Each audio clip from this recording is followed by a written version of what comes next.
Aziz Havoriy Pavlusning Korinfliklarga 1-maktubi. 1-bob. Xudoning irodasi bilan Iso Masihning havoriysi bo'lishga chorlangan men Pavlus ila birodarimiz Sostendan Korinf shahridagi Xudoning jamoatiga salom. Iso Masih orqali muqaddas qilingan va muqaddas bo'lishga chorlangan sizlarga, shuningdek hammamizning Rabbimiz bo'lgan Iso Masihning ismini har yerda tilga oluvchilarning hammasiga Otamiz Xudo va Rabbimiz Iso Masihdan inoyat va tinchlik bo'lsin. Iso Masih orqali sizlarga berilgan Xudo inoyati uchun siz haqqingizda Xudoyimga tinmay shukronalar aytaman. Masihning payg'omi orangizda keng o'rin olmoqda. U tufayli sizlar har qanday kalomda mohir, bilimda boy bo'ldingizlar. Rabbimiz Iso Masihning ko'kdan namoyon bo'lishini kutar ekansizlar. Muqaddas ruhning in'omidan hech bir kam ko'stingiz yo'q. Rabbimiz Iso Masih qaytadigan kunida qusursiz bo'lmog'ingiz uchun u sizlarni oxirigacha qo'llab-quvvatlaydi. Sizlarni o'z o'g'li Rabbimiz Iso Masih bilan muloqotga chaqirgan Xudo sadoqatlidir. Ey birodarlarim, Rabbimiz Iso Masih nomi bilan sizlardan yolvorib so'raymanki, hammalaringiz o'zaro kelishib yashanglar. O'zaro nizolarga yo'l qo'ymay, fikr-xayolda tamomila yakdil bo'linglar. Zero birodarlarim, sizlarning orangizda janjal borligini Xlaisning xonadonidagilar menga xabar berishdi. Men shuni nazarda tutyapmanki, orangizda men Pavlus ummatiman, men Apollos ummatiman, men Kifa ummatiman, men Masih ummatiman degan gaplar yurar ekan. Axir Masih bo'linganmi? Axir sizlar uchun Pavlus xochga mixlandimi? Nahot sizlar Pavlusning nomi bilan suvga cho'mib iymon keltirdingizlar? Xudoga shukrki, men sizlardan Krisp va Gayddan boshqa hech kimni suvga cho'mdirib iymonga kiritmadim. Tag'in hech kim meni o'z nomi bilan iymonga kiritdi demasin. Ha, yana Stefanning uy ahlini ham suvga cho'mdirib iymonga kiritdim. Bundan boshqa yana kimni cho'mdirganimni bilmayman.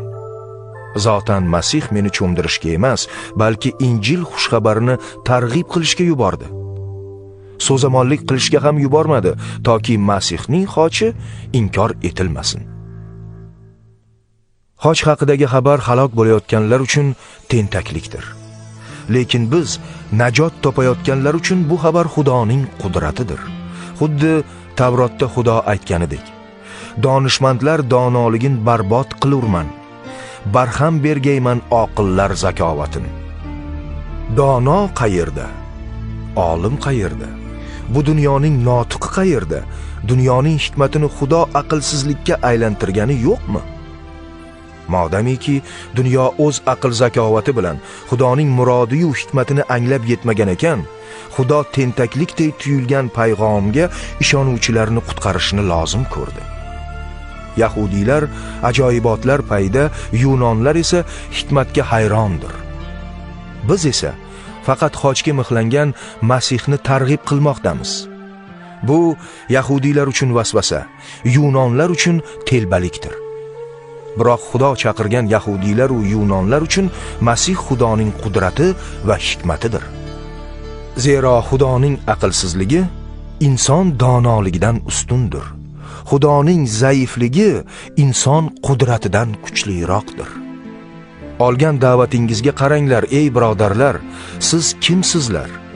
Insoniy nuqtai nazardan dono bo'lganingiz ko'p emas, qudratli bo'lganingiz ko'p emas, oliy janob bo'lganingiz ham ko'p emas. Lekin Xudo donolarni sharmanda qilish uchun dunyodagi aqlsiz deb hisoblanganlarni tanladi. Qudratlilarni sharmanda qilish uchun u dunyodagi zaif deyilganlarni tanladi. Xudo e'tiborli narsalar arzimas bo'lsin uchun bu dunyodagi e'tiborsiz, kamsitilgan va ahamiyatsiz deb hisoblanganlarni tanladi. Toki hech bir bashar Xudo oldida maqtanmasin. Xudoning o'zi sizlarga Iso Masih ummati bo'lishni ato qildi. Iso Masih biz uchun Xudoning hikmati bo'ldi. Masihning sharofati bilan biz solih, muqaddas, gunohdan forig' bo'ldik. Shu yo'sinda maqtanaman degan Rabbimiz bilan maqtansin degan oyat o'z o'rnini topdi. 2-bob. Ey birodarlar, men sizlarning oldingizga Xudoning payg'omini e'lon qilgani kelganimda so'zamonlik va bilgichlik niqobi ostida kelmadim. Orangizda ekanman, Iso Masihdan va uning xochga mixlanganidan boshqa hech narsa bilmaslikka qaror qildim. Oldingizga zaiflik va qo'rquv hissi hamda katta qaltiroq bilan keldim. Mening so'zim va va'zim inson zakovatining ishontiruvchiligidan emas, Xudo ruhi va qudratidan dalolatdir, toki iymoningiz inson hikmatiga emas, Xudo qudratiga asoslansin.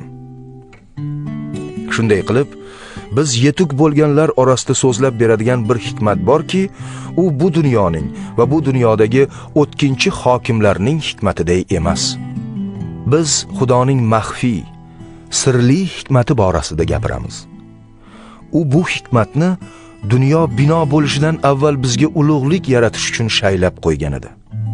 Bu hikmatni dunyo hokimlaridan hech kim tushunmadi. Tushunsalar edi, ulug' Rabbimizni xochga mixlamas edilar, lekin xuddi Tavrotda yozilganidek bo'ldi.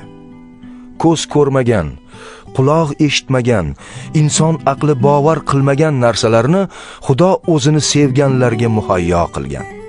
Bizlarga esa Xudo buni o'z ruhi orqali oshkor qildi.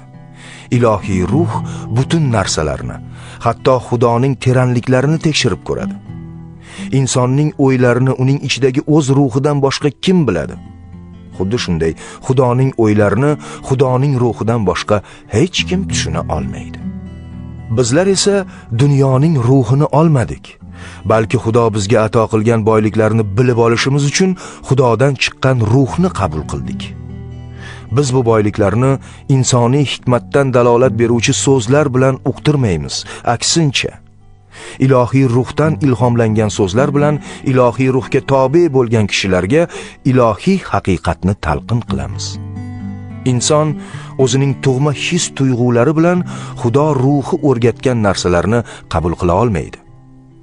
U bularni tushunmagani uchun tentaklik hisoblaydi, zero ilohiy haqiqatni ilohiy ruh yordamida muhokama qilish lozim. Xudo ruhiga tobe kishi hamma narsani muhokama qiladi, o'zini esa hech kim muhokama qila olmaydi. Tavrotda yozilganidek, Xudovandning fikrini kim anglab yetibdiki, unga ta'lim bersa. Bizda esa Masihning fikri bor. 3-bob. Ey birodarlar, men sizlarga muqaddas ruhga tobe kishilarga gapirgandek gapira olmadim, balki dunyoviy fikrli, Masih yo'lida chaqaloq qolganlar bilan so'zlashgandek so'zlashdim. Sizlarni milkingizga botadigan yemish bilan emas, balki sut bilan boqdim, chunki unga hali kuchingiz yetmasdi. Hozir ham kuchingiz yetmaydi. Sizlar hali ham bu dunyoning odamlariday yuribsizlar. Orangizda hasad, janjal va kelishmovchiliklar bor ekan, dunyoviy emasmisizlar? Bunday harakat qilarkan sizlar boshqa odamlardan nima bilan farqlanasizlar? Sizlardan biri men Pavlus ummatiman desa, boshqasi men Apollos ummatiman deydi. Sizning bu inson parvarligingiz ortiqcha emasmi? Axir Pavlus kim? Apollos kim? Ular xizmatchi xolos, ular orqali sizlar iymon topgansizlar.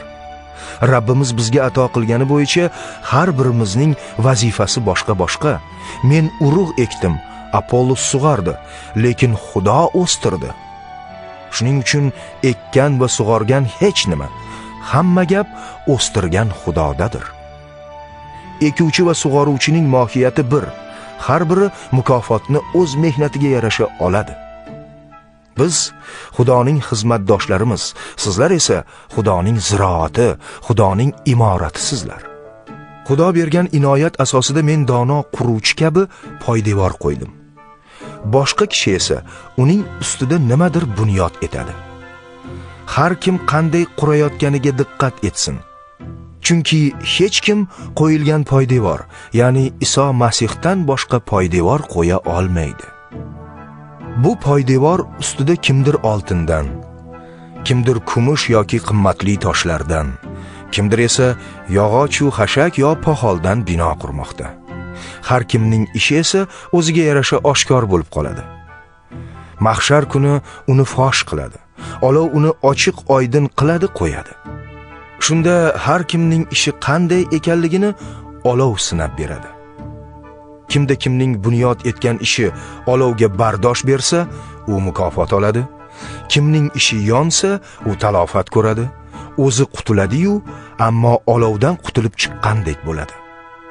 Nahotki bilmasangiz, sizlar Xudoning ma'badisizlar. Xudoning ruhi ichingizda yashamoqda. Kimki Xudoning ma'badini buzsa, uni Xudo uradi. Chunki Xudoning ma'badi muqaddasdir. Bu ma'bad esa sizlarsiz. Hech kim o'z-o'zini aldamasin. Sizlardan kim bu dunyoda dono bo'laman desa, dono bo'lish uchun o'zini aqlsiz deb bilsin. Chunki bu dunyoning donoligi Xudo oldida aqlsizlikdir. Zaburda yozilganidek, u donolarni o'zlarining quvligi ila to'rga ilintirar. Va yana shunday yozilgan: Xudovand biladir kim, donolar fikr hayoloti puchga chiqur. Shuning uchun hech kim odamiylik bilan maqtanmasin, chunki hamma narsa o'zingizniki. Pavlusu, Apollosu, Kifa ham, dunyo ham, hayot va o'lim ham, shu dam va kelajak ham hammasi sizlarniki. Sizlar esa Masihniki, Masih esa Xudonikidir. 4-bob. Shunday qilib kishilar bizni Masihning xizmatkorlari hamda Xudoning sir asrorlarini bayon etuvchi idorachilar deb tushunmog'i lozim. Umuman idora qiluvchidan talab qilingan narsa sidqi dildan ishlashidir. Men haqimda sizlar qanday fikrdasiz yoki boshqa odamlar qanday fikrda, bu narsa meni deyarli qiziqtirmaydi. Men o'zim ham o'z haqimda fikr yuritmayman. Zotan o'zimda hech bir ayb ko'rmasam ham bu bilan o'zimni oqlamayman. Chunki men haqda hukm yurituvchi Rabbimiz bo'ladi. Shu bois vaqtidan oldin Rabbimiz kelmagunlaricha aslo hukm yuritmanglar. U kelib zulmatda yashirilgan narsalarni ravshan qiladi-da, dil niyatlarini voqif etadi. O'shanda har kim o'z ishiga yarasha Xudodan tahsin oladi. Ey birodarlar, men sizlarni o'ylab bu qoidalarni o'zimga va Apollosga tatbiq etdim, toki sizlar yozilgandan tashqariga chiqmay, bilarmonlik qilmaslikni bizdan o'rganinglar. Bir-biringiz oldida kekkaymanglar. Kim seni ustun tutyapti? Xudodan olmagan nimang bor ekan? Agar undan olgan bo'lsang, nima uchun undan olmagandek maqtanib yuribsan? Sizlar endi to'q bo'libsizlar, endi boyib ketibsizlar. Bizsiz sultonlik qilyapsizlar. Koshki haqiqatan sulton bo'lsangiz edi, unda biz sizlar bilan birga davr surar edik. Men o'ylaymanki, Xudo biz havoriylarni go'yo namoyishda oxirgilar qatorida yurgizib, o'limga mahkum bo'lganlar kabi maydonga keltirdi. Biz farishtalar hamda insonlar oldida, qolaversa butun koinot oldida bir tomosha bo'ldik. Bizlar Masih uchun go'yo aqlsizmiz, lekin sizlar Masih soyasida aqllisizlar. Biz zaifmiz, sizlar esa kuchli. Sizlar shon shuhratli, biz esa e'tiborsizmiz. Hatto shu vaqtgacha och yalang'ochmiz. Chanqoqlik va kaltaklarga chidaymiz, sargardon bo'lib yuribmiz. O'z mehnatimiz bilan kun ko'ryapmiz. Bizni haqorat qilsalar duo qilamiz, zulm qilsalar chidaymiz, g'iybat qilsalar yumshoq javob beramiz. Hozirgacha biz hammaning axlati, hatto dunyoning supurindisi bo'lib yuribmiz. Men bularni sizlarni hijolatda qoldirmoq uchun emas, balki sevimli bolalarimday nasihat qilmoq uchun yozyapman. Masih yo'lida minglab odamlar sizga ustozlik qilsa ham, otalaringiz ko'p emas. Bir o'zim xushxabarni sizlarga yetkazib, Iso Masih nomidan otangiz bo'ldim. Shuning uchun sizlardan yalinib so'rayman. Men Masihdan o'rnak olganimdek, mendan o'rnak olinglar. Ana shu maqsadda men Rabbimizga sodiq bo'lgan sevimli o'g'lim Timotiyni sizning oldingizga yubordim. Har yerda va har bir iymonlilar jamoatida ta'lim berganim kabi Masih bilan yurgan yo'llarimni u sizlarga eslatadi. Men sizlarning oldingizga tez kelmaganim uchun orangizdan ba'zi kishilar kiborlanib ketdi. Ammo Rabbim xohlasa, men yaqinda oldingizga boraman. Unda takabburlarning so'zini emas, ruhiy quvvatini sinab ko'raman. Chunki Xudo saltanati so'zda emas, balki quvvatdadir. Nima istaysizlar? Yoningizga hassa bilan boraymi yoki mehr va muloyimlik ruhi bilan boraymi? 5-bob. Har holda sizning orangizda zinogarlik paydo bo'libdi degan ovozalar chiqdi. Buning ustiga shunday zinogarlikki, hatto majusiylar orasida bunday hodisa yuz bermagan. Ya'ni sizlardan bir kishi otasining xotinini olibdi. Va sizlar bu bilan faxrlanayapsizlar. Aksincha, motam tutib, bunday ish qilgan odamni orangizdan chiqarib tashlashingiz kerak edi-ku. Men esa jisman g'oyib bo'lsam ham, ruhan har dam sizlar bilan birgaman. Men go'yo yoningizda bo'lgandek, bu ishni qilgan odam haqida allaqachon Rabbimiz Iso Masih nomi bilan hukm yuritdim. Sizlar mening ruhim hamda Rabbimiz Iso Masihning qudrati bilan bir joyda to'planganingizda, bu odamni tana tinkasini quritish uchun shaytonga topshirish kerak, toki Rabbimiz Iso Masih kelgan kunda uning ruhi xalos bo'lsin. Sizlarning maqtanishingiz yaxshi emas. Nahotki ozgina xamir turish butun xamirni achitishini bilmasangizlar. Sizlar aslida xamir turishsiz bo'lishingiz kerak. Shunday qilib, eski xamir turishni supurib tashlang, yangi xamir bo'linglar. Masihning o'zi bizning fisih qurbonligimiz bo'lib jonini fido qilgan. Shuning uchun biz eski yomonlik va buzuqlik xamir turishi bilan emas, balki soflik va samimiylik bo'lgan xamir turishsiz non bilan bayram qilaylik. Maktubimda sizlarga zinokorlar bilan aloqa qilmaslikni yozgan edim. Shubhasizki, umuman bu dunyoning zinokorlari yoki tamagirlari, g'oratgarlari, butparastlari haqida demoqchi emasdim. Aks holda sizlar bu dunyodan ayrilishga majbur bo'lar edingizlar. Men sizlarga o'zini birodaringiz deb zinokor, tamagir, butparast, haqorat qiluvchi, mayxo'r yoki talonchi bo'lgan kishi bilan aloqa qilmaslikni, hatto bunday odam bilan birga ovqat yemaslikni yozgan edim. Qolaversa, iymonlilar jamoatidan tashqaridagilarni hukm etishga mening nima haqqim bor? Ularni Xudo hukm qiladi. Sizlar jamoatdagilarni hukm qilsangiz bas. Tavratda yozilganidek, fosiq odamni o'z orangizdan chiqarib tashlanglar. 6-bob. Sizlardan biringizning boshqa birovga da'vosi bo'lsa, qanday qilib azizlar huzurida emas, insofsizlar huzurida sud bo'lishga jasorat etasizlar? Azizlar dunyoni hukm etishlarini nahot sizlar bilmasangiz? Modamiki sizlar dunyoni hukm qilar ekansiz, nahotki deyarli ahamiyatsiz ishlarni ham muhokama qilishga layoqatli bo'lmasangiz? Biz farishtalarni hukm etishimizni bilmaysizlarmi? Shunday ekan, tirikchilik ishlari qayerda qoldi? Sizlar esa tirikchilik masalalari haqida da'volashib, iymonlilar jamoatidagi obro' e'tiborsiz kishilarni o'z hakamlaringiz qilib qo'yasizlar. Sizlar uyaling deb shularni aytayapman. Nahotki orangizda o'z birodarlari orasida hakam bo'ladigan bironta ham dono odam yo'q. Holbuki birodar bilan da'volashmoqda-yu, bu ham iymonsizlar oldida. Har holda bir-biringiz bilan da'volashishning o'zi ham sizlar uchun tamoman mag'lubiyatdir. Haqsizlikka chidab turganingiz sizlar uchun yaxshiroq bo'lmasmidi? Haq huquqingiz toptalgani sizlar uchun yaxshiroq bo'lmasmidi? Lekin sizlar aksincha o'z birodaringizga nohaqlik qilib, uni haq huquqdan mahrum qilyapsizlar. Nahotki bilmasangizlar, nohaqlik qiluvchilar Xudoning shohligidan bahramand bo'lmaydilar. Adashmanglar, na zinokorlar, na butparastlar, na fohishabozlar, na bachchabozlar, na bachchalar, na o'g'rilar, na ta'magirlar, na ichkilikbozlar, na haqorat qiluvchilar, na talonchilar Xudoning shohligidan bahramand bo'lmaydilar. Sizlar ba'zilaringiz shunday edingizlar.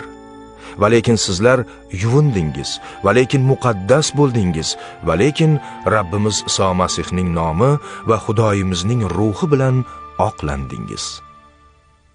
Hamma narsa menga joiz ekan, lekin hamma narsa ham foydali emas. Hamma narsa menga joiz ekan, lekin hech bir narsa menga hokim bo'lmasligi kerak. Ovqat qorin uchun, qorin ham ovqat uchun ekan, lekin Xudo uni ham, buni ham yo'q qiladi. Badan esa zino uchun emas, balki Rabbimiz uchundir. Rabbimiz esa badan uchundir.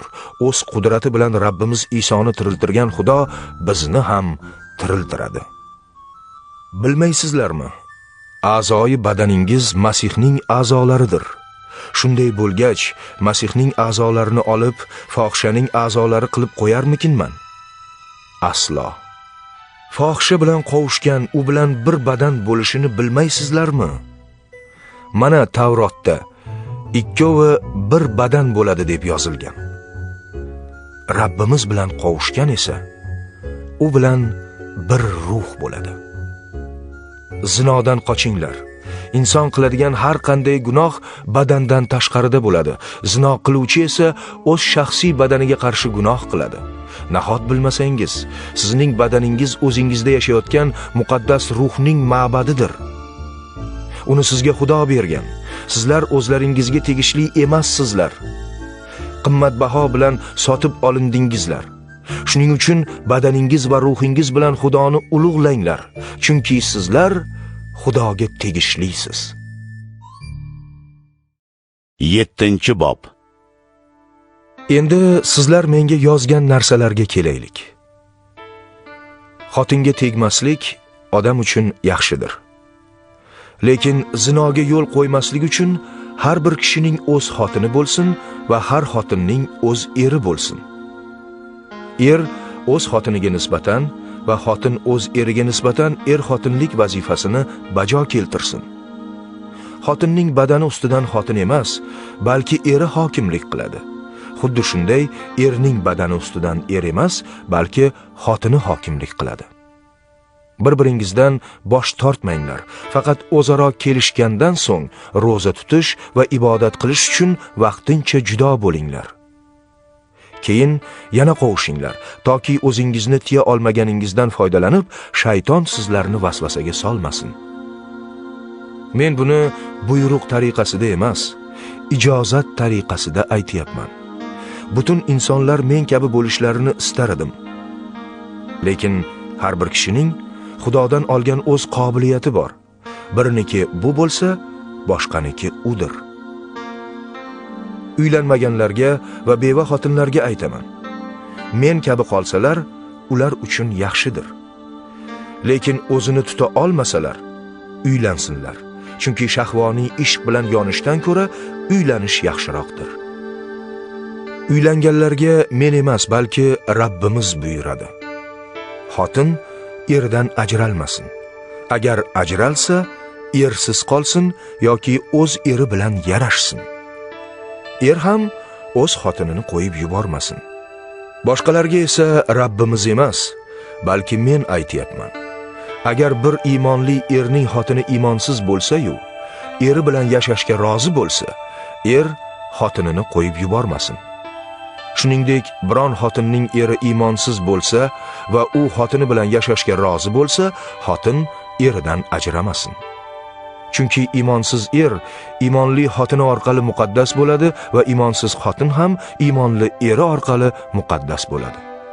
Aks holda bolalaringiz harom bo'lar edilar. Endi esa muqaddasdirlar. Agar iymonsiz er yoki xotin ayrilmoqchi bo'lsa, ayrilsin. U holda iymonli er yoki xotin boshi bog'liq emas. Rabbimiz bizni tinchlikka chorlagan. Ey xotin, eringni qutqara olishingni qayerdan bilasan? Yoki ey erkak, xotiningni qutqara olishingni qayerdan bilasan? Xullas, Har bir kishiga Rabbimiz qanday taqdir ato etgan bo'lsa, Xudo uni qanday holatda da'vat etgan bo'lsa, shunday turmush kechirsin. Men butun Masih jamoatlariga shunday buyuraman. Birov sunnatli bo'lganda da'vat etildimi, sunnatini bekitmasin. Birov sunnatsiz bo'lganda da'vat etildimi, sunnat bo'lmasin. Sunnatlilik ham, sunnatsizlik ham hech narsa emas. Hamma gap Xudo buyruqlarini ado etishdadir. Har kim qanday holatda da'vat etilgan bo'lsa, o'sha holatda qolsin. Agar qul bo'lganingda da'vat etilgan bo'lsang, tashvishlanma. Ammo ozod bo'lishga imkon bor bo'lsa, fursatni g'animat bil. Rabbimiz kimni qul sifatida da'vat etgan bo'lsa, u Rabbimizning ozod bandasidir. Shuningdek, Masih kimni ozod kishi sifatida da'vat etgan bo'lsa, u Masihning qulidir. Sizlar qimmatbaho bilan sotib olindingizlar. Tag'in insonning quli bo'lmanglar. Birodarlar, kim qanday holda da'vat etilgan bo'lsa, Xudo oldida o'sha holda qolsin. Ersizlar haqida Rabbimdan amr olganim yo'q. Lekin men Rabbimdan olgan marhamatga binoan ishonchli kishi sifatida maslahat beraman. Hozirgi siqiq vaziyat sababli insonga avvalgi holatidek qolish yaxshidir deb o'ylayman. Xotiningga nikohlanganmisan? Qo'yib yuborishni izlama. Bo'ydoq qoldingmi? Xotin izlama. Lekin uylansang ham gunohkor bo'lmaysan. Shuningdek, qiz erga tegsa gunohkor bo'lmaydi. Faqat bunday odamlarning boshi qayg'uda bo'ladi va men bundan sizlarni asramoqchiman. Ey birodarlar, men sizlarga yana shuni aytmoqchimanki, vaqt endi qisqa. Bundan keyin xotinli erkaklar xotini yo'qday bo'lsinlar. Yig'layotganlar yig'lamaganday, sevinayotganlar sevinmaganday, sotib olayotganlar xarid qilmaganday, bu dunyodan istifoda qilayotganlar esa istifoda qilmaganday yashasinlar. Mana bu dunyoning qiyofasi so'lib boryapti-ku. Men sizlarning tashvishsiz bo'lishingizni istayman. Uylanmagan odam Rabbimni qanday rozi qilaman deb uning ishlari haqida qayg'uradi. Uylangan odam esa xotinimni qanday rozi qilaman deb dunyoviy ishlar haqida qayg'uradi. Erli xotin bilan ersiz qiz orasida ham farq bor. Erga tegmagan qiz Rabbimni qanday rozi qilaman deb uning ishlari haqida qayg'uradi. Shu tariqa u jisman va ruhan muqaddas bo'ladi. Lekin erli xotin erimni qanday rozi qilaman deb dunyoviy ishlar haqida qayg'uradi. Men bularni sizlarga band solish uchun aytayotganim yo'q. Aksincha, adab bilan yashab, fikringizni chalg'itmasdan, sidqidildan Rabbingizga berilinglar deb sizlarning manfaatingizni o'ylab gapirdim. Agar biron kishi o'z bokirasining iffatini saqlashni adabsizlik deb hisoblasa va qizning yoshi o'tayotgan bo'lsa, u xohlaganidek qilsin. Gunohkor bo'lmaydi. Mayli, bundaylar turmushga chiqsin.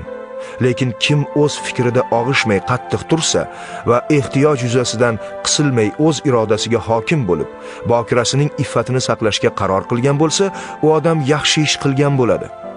Binobarin, kim o'z bokirasini erga bersa, yaxshi ish qilgan bo'ladi. Erga bermagan esa yana ham yaxshiroq ish qilgan bo'ladi. Xotin hali eri tirikligida qonun bo'yicha boshi bog'liqdir. Agar eri o'lsa, u istagan kishiga turmushga chiqishi mumkin. Faqat u kishi Rabbimizga tegishli bo'lsin.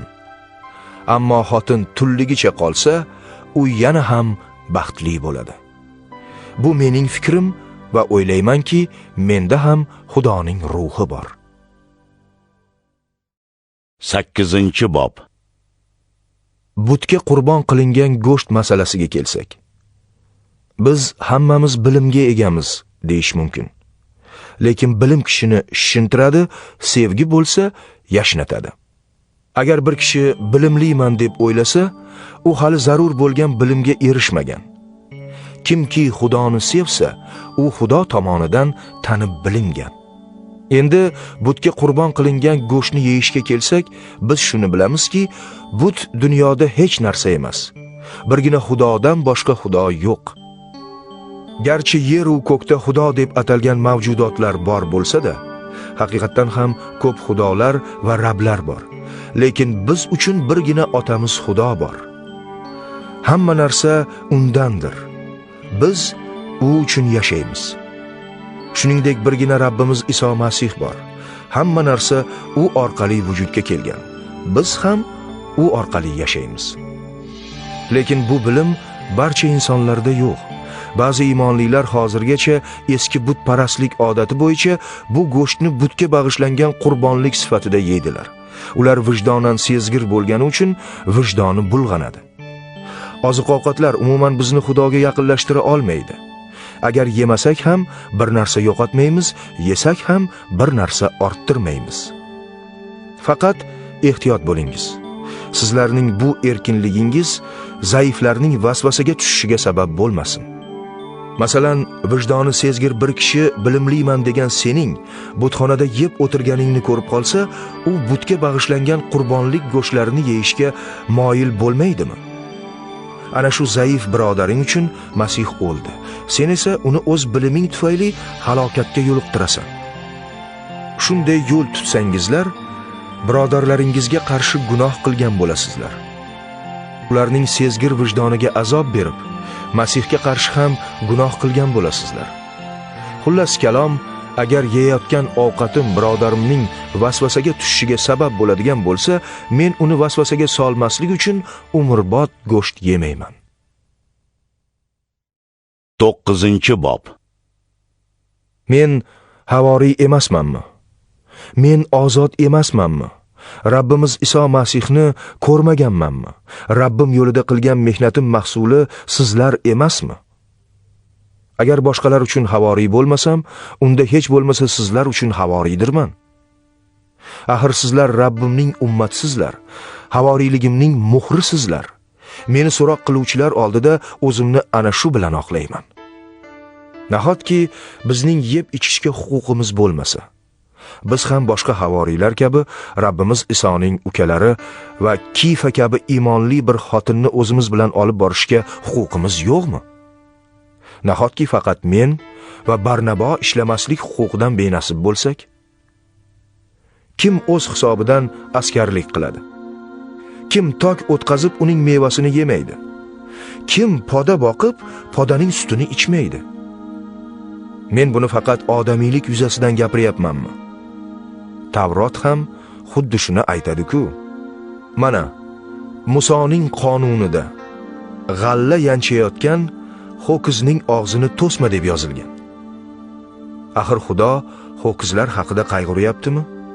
Yoki buni shaxsan biz uchun aytayaptimi? Ha, bular biz uchun yozilgan. Shudgor qiluvchi umid bilan shudgor qilishi kerak. G'alla yanchuvchi ham o'z haqini olish umidi bilan ishlashi kerak. Biz orangizda ruhning urug'ini ekkandan keyin sizlardan moddiy hosilni o'rib olsak, buni ko'p ko'rasizmi? Agar boshqalarning sizlardan foydalanish haqqi bor ekan, bizning haqqimiz yanada ko'proq bo'lishi kerak-ku. Lekin biz bu haqdan foydalanmadik.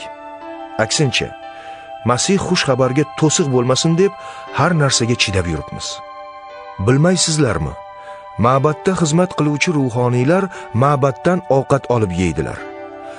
Qurbongohda xizmat qiluvchilar keltiriladigan qurbonliklardan ulush oladilar. Shuningdek, Injilni targ'ib qiluvchilar bu yumush orqali kun kechirishlarini Rabbimiz Isoning o'zi buyurgan.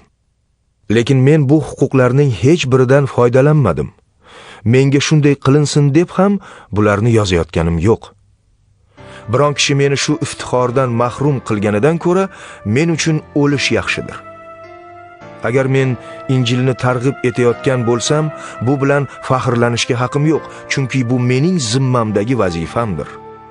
Ammo Injilni targ'ib etmasam, mening holimga voy. Bu ishni ixtiyoriy ravishda qilsam, mukofot olaman. Lekin buni g'ayri ixtiyoriy ravishda qilayotgan bo'lsam, demak men faqat zimmamdagi vazifani ado etyapman. U holda menga qanday mukofot bor? Mukofotim shundaki, men Masih xushxabarini badalsiz targ'ib qilishni faxrli deb bilaman, voizlik haqimdan voz kechaman. Men hammasidan ozod bo'lsam ham, yanada ko'proq odamni ergashtiray deb o'zimni hammasiga qul etdim. Yahudiylarni ergashtiray deb yahudiylarga yahudiy kabi bo'ldim. O'zim Tavrot qonuniga qaram bo'lmasam-da, qaram bo'lganlarni ergashtiray deb ular uchun qonunga qaramday bo'ldim. Men Xudo oldida qonunsiz ham emasman. Aksincha, Masihning qonuniga bo'ysunaman. Ammo ilohiy qonunni bilmaganlarni ergashtiray deb ular uchun qonundan bexabarday bo'ldim. Zaiflarni ergashtiray deb ular uchun zaif bo'ldim. Hech bo'lmasa ba'zilarini qutqaray deb hammaga hamma narsa bo'ldim. Bularning hammasini Injil uchun qilyapman, toki uning qut barakasida mening ham hissam bo'lsin. Nahot bilmasangizlar, musobaqa maydonida hammasi chopadi-yu, ammo faqat bir kishi mukofot oladi. Sizlar ham shunday chopingki, mukofot olinglar. Musobaqada jonbozlik qiladigan har bir odam har narsadan nafsini tiyadi. Ular foniy bir toj olish uchun, biz esa boqiy toj olish uchun jonbozlik qilamiz. Menga qolsa, shunday chopyapmanki, chopishim maqsadsiz bo'lmaydi. Shunday urinyapmanki, zarbam havoga urilganday bo'lmasin. Badanimni turtkilab o'zimga qul qilib olaman, toki boshqalarga nasihat qilib turib, o'zim yaramas bo'lib qolmay. 10-bob. Birodarlar, sizlar shundan xabarsiz qolishingizni istamayman. Ota-bobolarimizning hammasi nurli bulut ostida kezdilar va hammasi Qizil dengizdan o'tdilar. Ularning hammasi shunday bulut ostida kezib va dengizdan o'tib, Muso payg'ambar nomidan suvga cho'mib, iymon keltirganday bo'ldilar. Hammasi baravar ruhiy oziqni yedilar. Hammasi baravar ruhiy ichimlikni ichdilar. Ular orqalaridan kelayotgan ruhiy qoyatoshdan suv ichdilar. U qoyatosh esa Masih edi. Lekin Xudo ularning ko'plaridan rozi bo'lmadi. Ular sahroda halok bo'lishdi. Ularning boshiga tushgan bu ko'rgiliklar biz ularday yomon nafsga berilmasligimiz uchun bizga namuna bo'ldi. Ularning ba'zilariga o'xshab butparast bo'lmanglar. Ular haqida Tavrotda shunday yozilgan: Xalq yeyish va ichish uchun o'tirdi, o'ynashmoqqa turdi. Zinokorlik ham qilmaylik, chunki ulardan ba'zilari zinokorlik qildilar va bir kunda ulardan 23 ming kishi nobud bo'ldi. Masihni ham sinov qilmaylik, chunki ulardan ba'zilari Xudoni sinadilar va ilonlardan halok bo'ldilar. Shikoyatbozlik ham qilmanglar, chunki ulardan ba'zilari shikoyat qildilar va qiruvchi ularni urib nobud qildi. Ular boshidan kechirgan bu hodisalarning hammasi biz ibrat olishimiz uchun sodir bo'ldi. Zamonaning oxiriga yetishgan bizlar uchun nasihat tariqasida yozilgan. Shuning uchun o'zining mustahkamligiga ishongan kishi yiqilmaslik uchun ehtiyot bo'lsin. Boshingizga oddiy insoniy vasvasadan boshqa vasvasa kelmagan. Xudo esa sodiqdir. U kuchingizdan ortiq vasvasaga tushishingizga yo'l qo'ymaydi. Lekin vasvasa bilan birga toqat qilishingiz uchun ilojini ham beradi. Binobarin, ey sevikli birodarlarim, butparastlikdan qochinglar. Men sizlarga aqli borlar deb xitob qilyapman. Gapimni o'zlaringiz muhokama qilinglar. Biz qutlug' kosani qutlar ekanmiz, Masihning qoniga aloqador bo'lmaymizmi? Nonni sindirar ekanmiz, Masihning badaniga aloqador bo'lmaymizmi? Non qanday bitta bo'lsa, biz ham xuddi shunday ko'plashib bitta badanni tashkil etamiz. Axir burda bo'lsa-da, hammamiz bitta nonni bo'lishamiz. Hozirgi dunyoviy Isroilga qaranglar. Xudo sha'niga keltiriladigan qurbonlik etlarini yeguvchilar qurbongohda ishtirok etmaydilarmi? Men nima demoqchiman o'zi? But biron narsa hisoblanadimi? Yoki butga bag'ishlangan qurbonlik biror ahamiyat kasb etadimi? Yo'q, ammo majusiylar qurbonlik bag'ishlaganda Xudoga emas, jinlarga bag'ishlaydilar. Sizlar esa jinlar bilan aloqa qilishingizni istamayman. Sizlar ham Rabbimiz kosasidan, ham jinlar kosasidan icha olmaysizlar. Ham Rabbimiz dasturxonida, ham jinlar dasturxonida ishtirok qila olmaysizlar. Nahotki biz Rabbimizning rashkini qo'zg'amoqchi bo'lsak, nahotki biz undan kuchli bo'lsak. Hamma narsa menga joiz ekan, lekin hamma narsa foydali emas. Hamma narsa joiz ekan, lekin hamma narsa ibratli emas. Har kim o'zining emas, o'zganing manfaatini ko'zlasin. Vijdoningiz tinch bo'lishi uchun bozorda sotiladigan hamma narsani tekshirmasdan yeyaveringlar. Chunki Xudovandnikidir yer yuzi va undagi borliq jon. Agar imonsizlardan biri sizlarni chaqirsa va borishga mayl qilsangiz, vijdoningiz tinch bo'lishi uchun oldingizga qo'yilgan har bir narsani tekshirmasdan yeyaveringlar.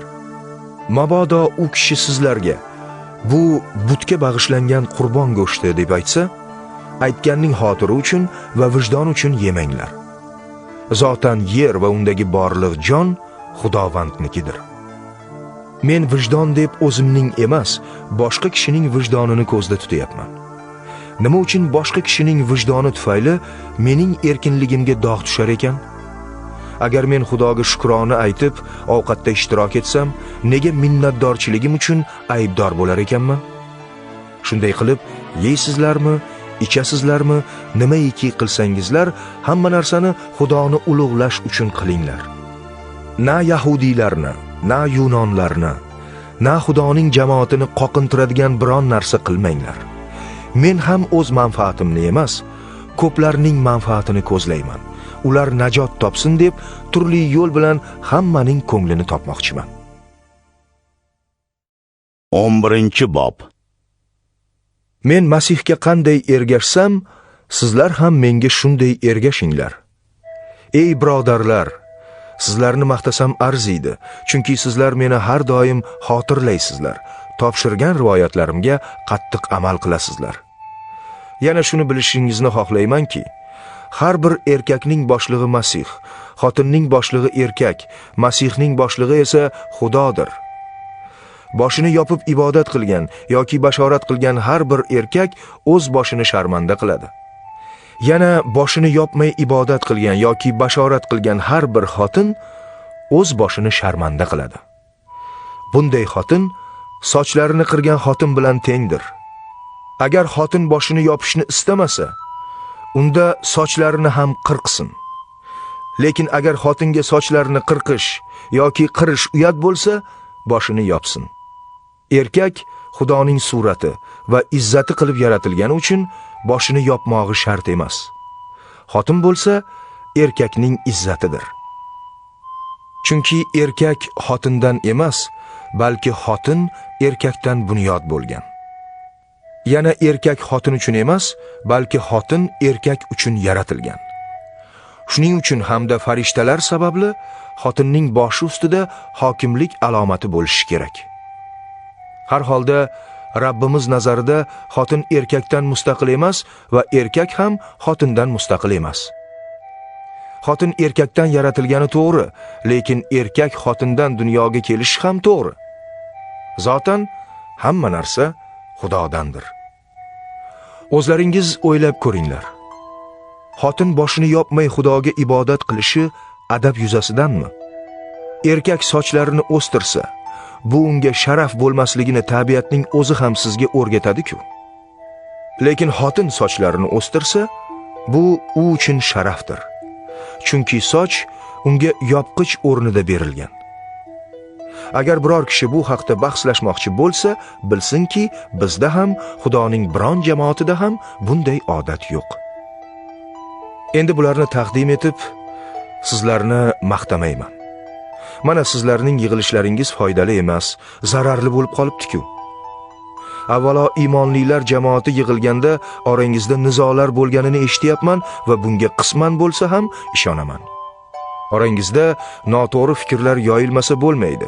Ana shundagina to'g'ri fikr qiluvchilar bilinib qoladi. Sizlar bir joyda ovqatlanishga yig'ilganingizda Rabbimizning kechligini qutlayotganga o'xshamaysizlar. Har kim boshqalarni kutmay o'z ovqatini yeb yuboradi. Shu tufayli biri och qoladi, boshqasi esa mast bo'ladi. Nahotki yeyish va ichish uchun uylaringiz bo'lmasa, yoki Xudoning jamoatini pisand qilmay yo'qsillarni hijolatda qoldirmoqchimisizlar? Sizlarga yana nima aytayin? Sizlarni maqtaymi? Yo'q, bu xususda sizlarni maqtamayman.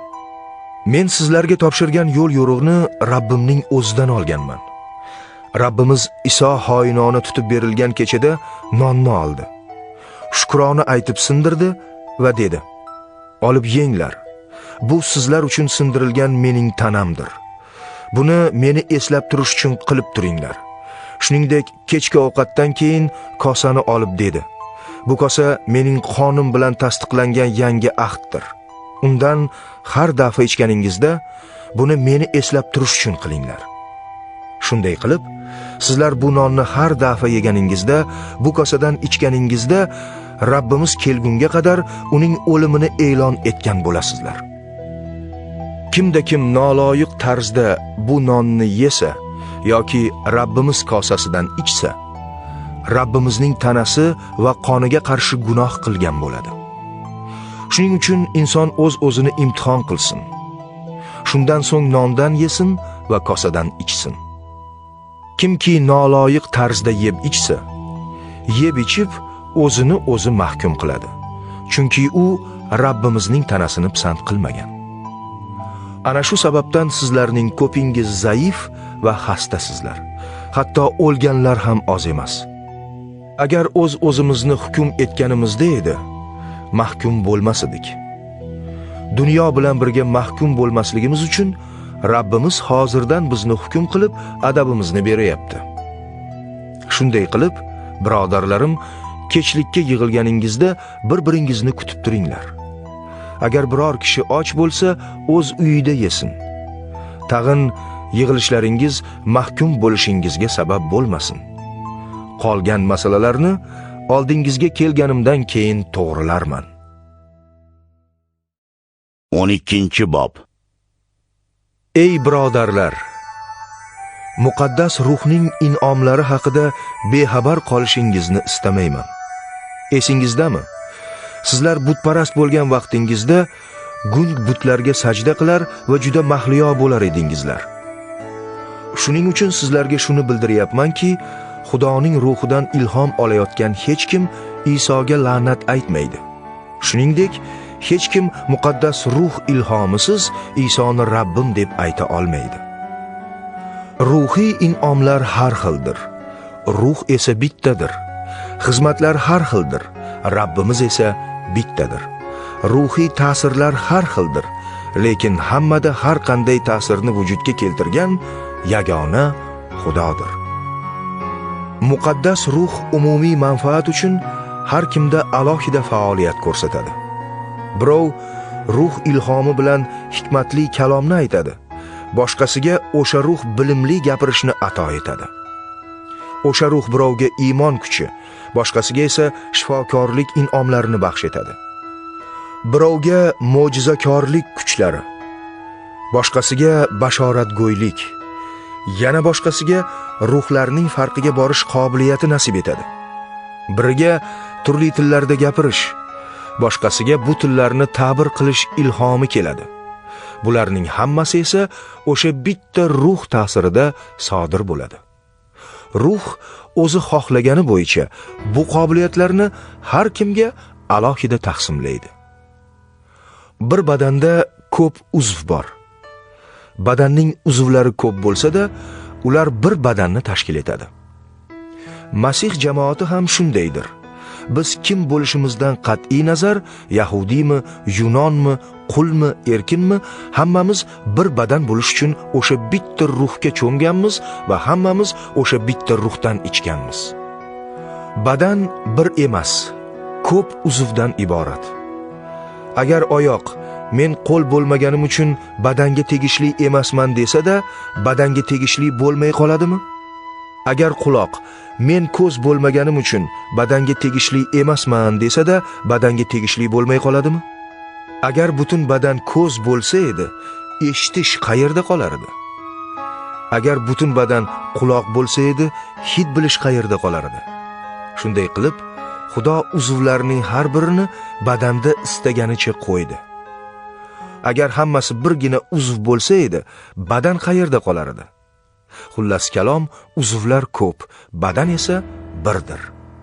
ko'z qo'lga, sen menga kerak emassan, yoki bosh oyoqlarga, sizlar menga kerak emassizlar deb ayta olmaydi. Aksincha, badanning zaifroq ko'ringan uzvlari juda kerakli.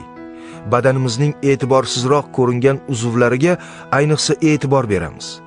Ko'rimsiz uzvlarimizga esa yana ko'proq zeb beramiz.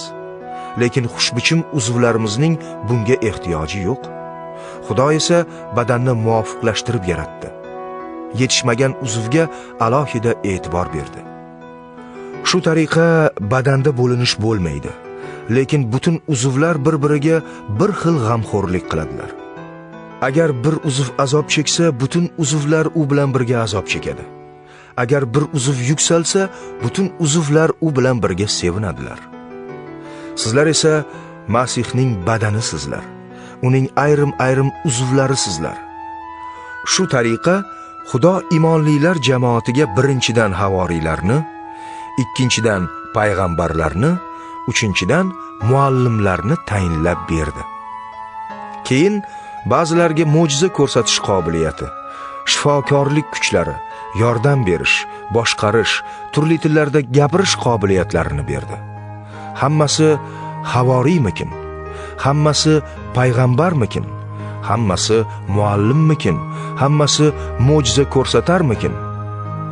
Hammasida shifokorlik kuchlari bormikin? Hammasi noma'lum tillarda gapirarmikin? Hammasi bu tillarni ta'bir qilarmikin? Sizlar yaxshisi a'loroq in'omlarga qiziqinglar. Endi men sizlarga eng oliy yo'lni ko'rsataman. 13-bob. Agar men insonlarning va farishtalarning tillarida gapirsam-u, lekin sevgim bo'lmasa, jaranglaydigan mis cholg'u, yangraydigan zang bo'lib qolaman. Agar bashoratgo'y bo'lsam, agar butun sirlardan voqif bo'lib, har qanday ilmni bilsam, agar tog'larni ko'chiradigan iymonga ega bo'lsam-u, lekin sevgim bo'lmasa, men hech narsa emasman. Agar butun yer mulkimni taqsimlab bersam, hatto badanimni yondirishga topshirsam-u, lekin sevgim bo'lmasa, menga hech foydasi yo'q. Sevgi sabrli va ko'ngilchangdir. Sevgi hasad qilmas, kekkaymas, shishinmas. Sevgi beboshlik qilmas, xudbinlik qilmas, achchig'lanmas, kek saqlamas. Sevgi nohaqlikka sevinmas, aksincha, haqiqat ila shod bo'lur. Sevgi har narsani ko'tarar, har yo'lda ishonch hosil qilar, har sharoitda umid saqlar, har narsaga toqat qilar. Sevgi aslo ado bo'lmas. Payg'ambarlar bashorati bo'lsa tamom bo'lg'usi, tillar bo'lsa jim bo'lg'usi, bilim bo'lsa bartaraf bo'lg'usi, bizning bilimimiz hali to'liqsiz, bashorat qilishimiz to'liqsizdir. Kamolot kelganda esa to'liqsiz narsa bartaraf bo'lajak. Men bola bo'lganimda bola kabi gapirar, bola kabi fikr qilar, bola kabi muhokama qilar edim. Voyaga yetgach, bolalikni qoldirdim. Shu singari biz hozir go'yo xira oynaga qaragandek ko'rayapmiz, lekin u vaqtda yuzma-yuz ko'rajakmiz. Hozir men qisman bilayapman, lekin u vaqtda o'zim bilinganim kabi bilajakman. Endilikda bu 3 narsa qoladi: ishonch, umid, sevgi. Sevgi esa eng a'losidir. 14-bob. Sevgining payidan bo'linglar. Shuningdek, ruhning in'omlarini olish, ayniqsa bashorat qilish uchun g'ayrat qilinglar. Kim noma'lum tilda gapirsa, insonlarga emas, Xudoga gapiradi. Chunki uni hech kim tushunmaydi. U Xudo ruhidan ilhomlanib, sirlarni gapiradi. Bashorat qiluvchi bo'lsa, odamlarga o'git nasihat berib, tinglovchilarni ruhan ozuqalantiradi. Noma'lum tilda gapiruvchi o'zini o'zi yashnatadi. Bashorat qiluvchi esa iymonlilar jamoatini yashnatadi. Endi siz hammangiz noma'lum tillarda gapirishingizni istayman-u, lekin bashorat qilishingizni yanada ko'proq istayman. noma'lum tillar imonlilar jamoatining manfaati uchun ta'bir etilmasa, bashorat qiluvchi noma'lum tilda gapiruvchidan afzalroqdir. Xo'sh, birodarlar, men sizlarning oldingizga kelib noma'lum tillarda gapira boshlasamu, biroq aytganlarimning ma'nosini vahiy, bilimli kalom, bashorat yoki ta'limot bilan talqin qilmasam, sizlarga qanday foyda keltiraman? Hatto jonsiz cholg'u asboblari ham, masalan, nay yoki chang, farqli ovozlar chiqarmasa, nay bilanmi yoki chang bilanmi chalayotganini kishi qanday biladi? Agar karnay noaniq ovoz chiqarsa, jang uchun kim tayyorlana boshlaydi? Shunga o'xshab, agar sizlarning gapingiz mujmal bo'lsa, sizni tinglovchilar nima gapirganingizni qanday bilib oladilar? Sizlar havoga gapirganday bo'lasizlar. Dunyodagi tillar ko'p va xilma-xildir. Ulardan birortasi ham ma'nosiz emas.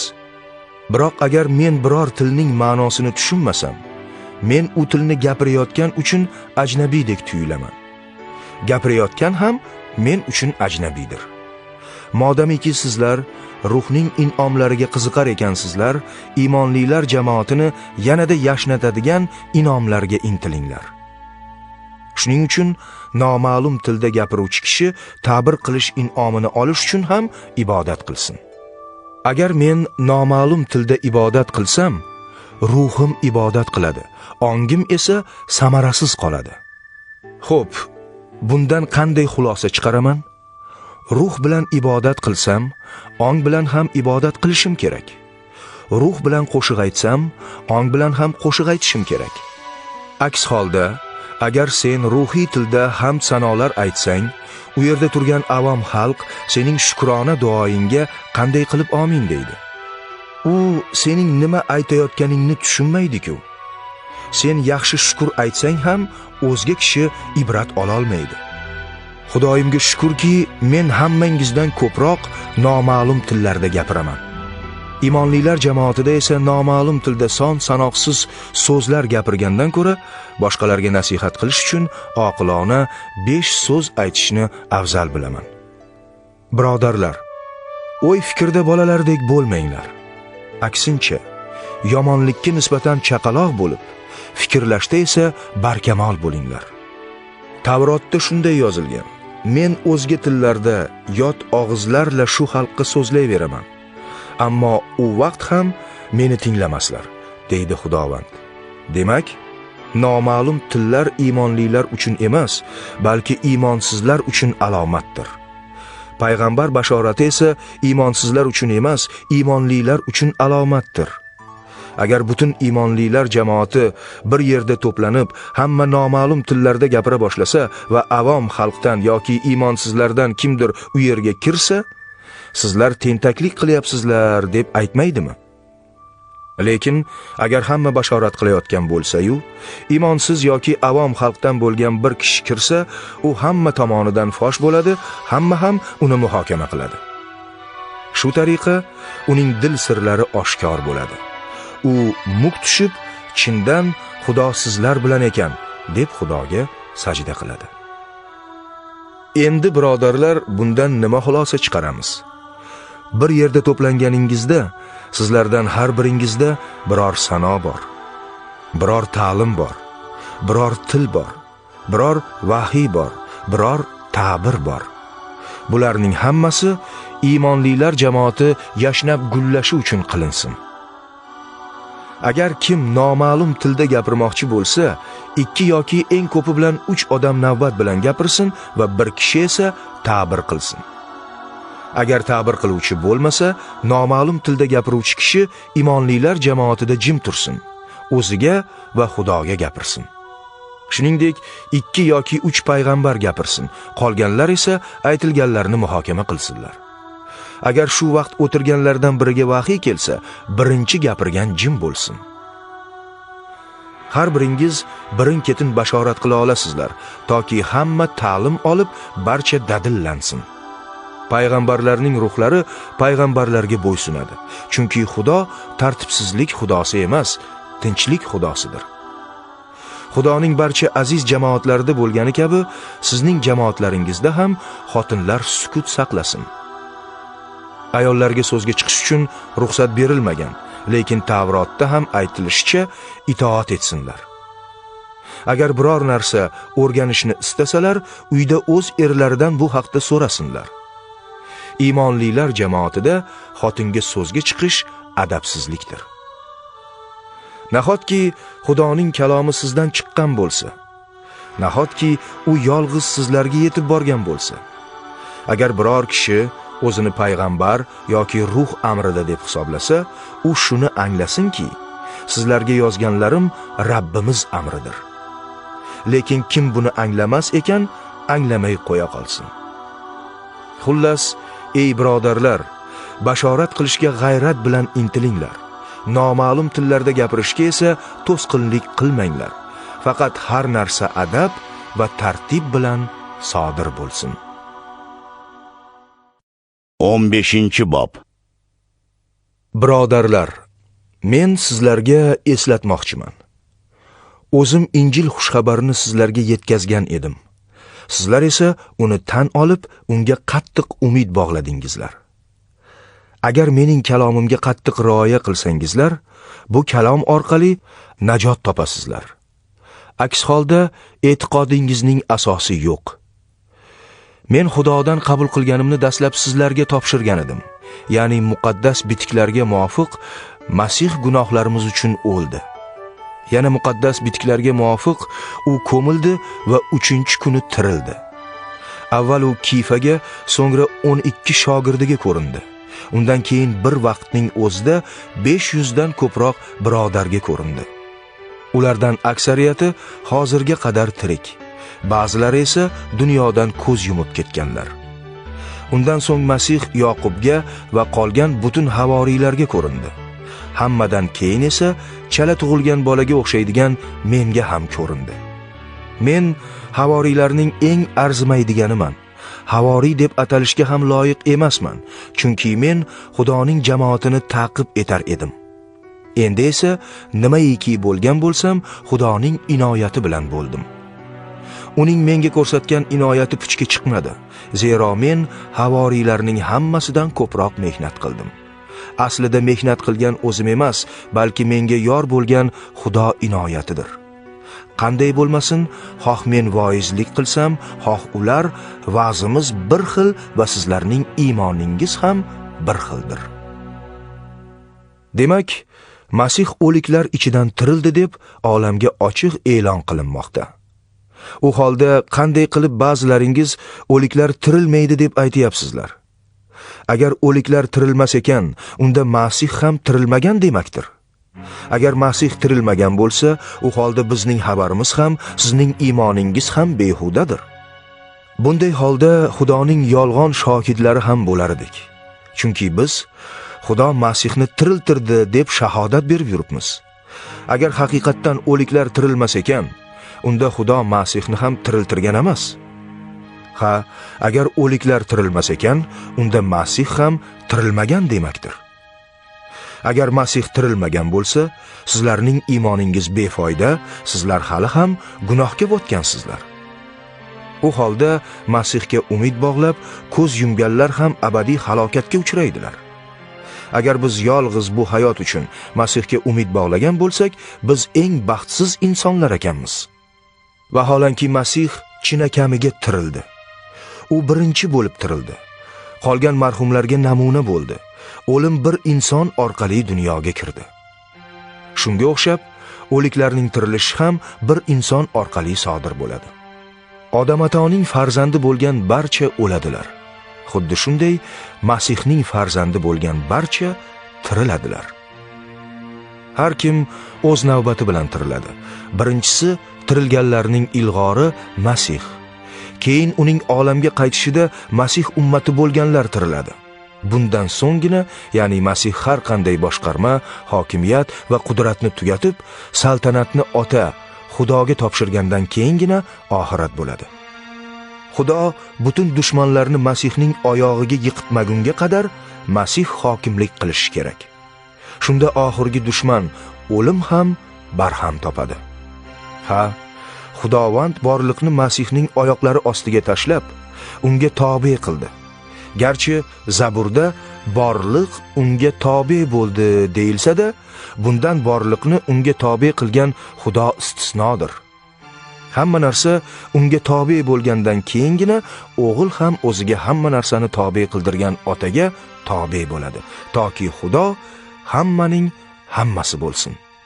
Agar tirilish bo'lmasa, o'liklar nomidan suvga cho'mib iymon keltirganlar bundan qanday foyda kutadilar? Agar o'liklar mutlaqo tirilmaydigan bo'lsa, u holda bu kishilar nega marhumlar nomidan suvga cho'mar ekanlar?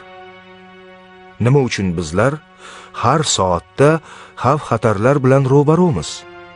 Ey birodarlarim, men sizlar tufayli Rabbimiz Iso Masihdan topgan iftixorim bilan aytamanki, men har kun o'layapman. Men Efes shahrida vahshiy hayvonlar bilan kurashdim. Agar buni faqat insoniy umid uchun qilganimda edi, menga qanday naf bo'lardi? Agar o'liklar tirilmas ekan, mayli keling, yeb ichaylik, chunki ertaga o'lamiz. Lekin adashmanglar. Yomon odamlar to'dasi yaxshi axloqni buzar ekan. Endi lozim bo'lganidek o'zingizga kelinglar. Gunoh qilmanglar. Sizlar nomus qilasiz deb aytayapmanki, sizlardan ba'zi kishilar Xudoni bilmaydilar. Ehtimol biror kishi shunday aytadi: o'liklar qanday qilib tirilar ekan? Qanday jism bilan paydo bo'lar ekan? Ey nodon, sening ekkan urug'ing agar o'lmasa tirilmaydi-ku. Ekin ekkaningda bo'lajak jismni emas, balki bug'doy yoki boshqa biror ekinning qup-quruq urug'ini ekasan. Xudo esa urug'ga o'zi istaganicha jism bag'ishlaydi. Har bir urug'dan alohida jismni hosil qiladi. Har qanday et ham bir xil emas, lekin insonlarning eti boshqa, hayvonlarning eti boshqa, qushlarning eti boshqa, baliqlarning eti boshqa. Samoviy va dunyoviy jismlar ham bor, lekin samoviy jismlarning ko'rki boshqa, dunyoviylarniki boshqa. Quyoshning ko'rki boshqa, oyning ko'rki boshqa, hamda yulduzlarning ko'rki boshqa. Ko'rkiga qarab yulduz yulduzdan farq qiladi. O'liklarning tirilishi ham bunga o'xshaydi. Tana o'tkinchi bo'lib ekiladi-yu, o'lmaydigan bo'lib tiriladi. Tushkunlikda ekiladi-yu, ulug'vorlik bilan tiriladi. Zaiflikda ekiladi-yu, qudrat bilan tiriladi. Moddiy badan ekiladi, ruhiy badan tiriladi. Moddiy jismlar bor bo'lganidek, ruhiy jismlar ham bor. Tavrotda yozilishicha, birinchi odam odamato tirik jon bo'ldi, oxirgi odam esa hayotbaxsh ruh bo'ldi. Ko'ramizki, birinchi navbatda ruhiy emas, moddiy badan keladi. Ruhiy badan keyinroq keladi. Birinchi odam yerdan, ya'ni tuproqdan paydo bo'lgan. Ikkinchi odam, Rabbimiz Iso esa osmondan tushgan. Tuproqdan yaralgan ilk odam qanday bo'lsa, boshqa odamlar ham shundaydir. Samoviy odam qanday bo'lsa, samoviylar ham shundaydir. Biz tuproqdan yaralgan odamga qanday o'xshasak, samoviy odamga ham shunday o'xshab ketamiz. Ey birodarlar, sizlarga shuni aytayapmanki, foniy maxluqqa Xudoning shohligidan meros nasib etmaydi. O'tkinchi maxluq o'lmaslikdan ulush ola olmaydi. Mana men sizlarga bir sir aytayapman.